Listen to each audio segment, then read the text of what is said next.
was 14, my family moved into an old rural house outside the city. The place was cheap because it had been abandoned for years. At first it seemed normal. Creepy, but normal.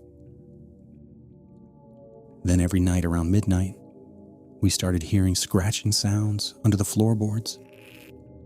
Not mice. Too loud. It sounded deliberate, like fingernails dragging slowly across wood. My dad crawled under the house the first time we heard it. He came back pale and angry, said there was nothing there. But after that, he nailed the crawl space shut.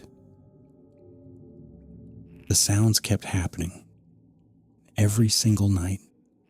Scratching, moving, sometimes soft whispering. My room was directly above the crawl space entrance. One night I woke up because something was tapping underneath my bed. 3 taps. Pause. 3 taps again. I leaned down slowly and put my ear against the floor. And I heard breathing directly underneath me. Then a voice whispered, I ran to my parents' room screaming. But my dad looked terrified instead of confused, like he already knew something. The next day, my mother forced him to explain. Years earlier, before we moved in, a homeless man had apparently been living under the house without the owners knowing. One night, the owner disappeared. After that, the homeless man vanished too. Police searched the property, but never found evidence of anything. My dad admitted he did see something under the house the first night. He saw a person crawling deeper into the darkness, but he convinced himself it was his imagination. That night, we all stayed awake in the living room.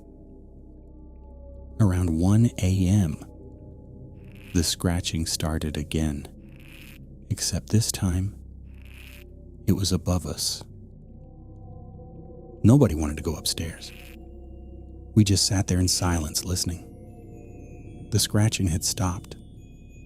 That somehow felt worse, because now we could hear something else.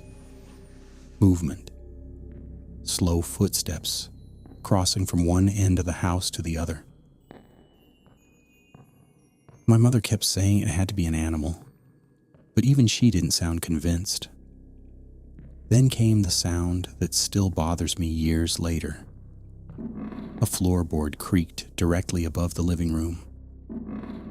Then another, and another. Whatever was up there wasn't wandering anymore. It was moving with purpose, like it knew exactly where we were sitting. My dad grabbed a flashlight and quietly walked toward the staircase. The footsteps immediately stopped. The entire house became silent. No scratching, no movement, nothing. For nearly 2 minutes, nobody spoke. Then we heard a loud thump from upstairs, followed by something rolling across the floor.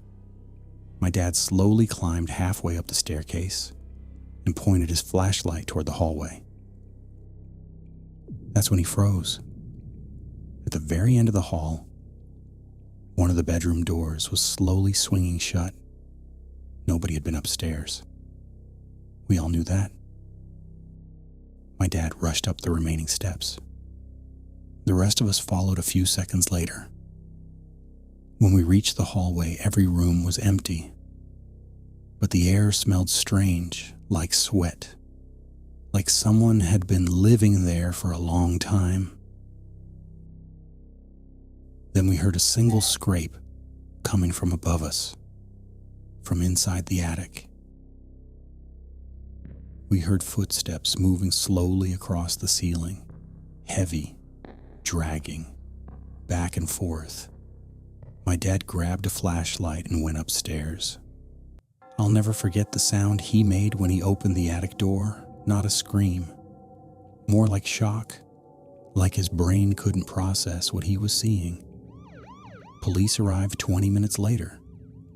They found handprints all over the attic insulation, fresh ones. And in the far corner, they found a small mattress, food wrappers, water bottles, and photographs.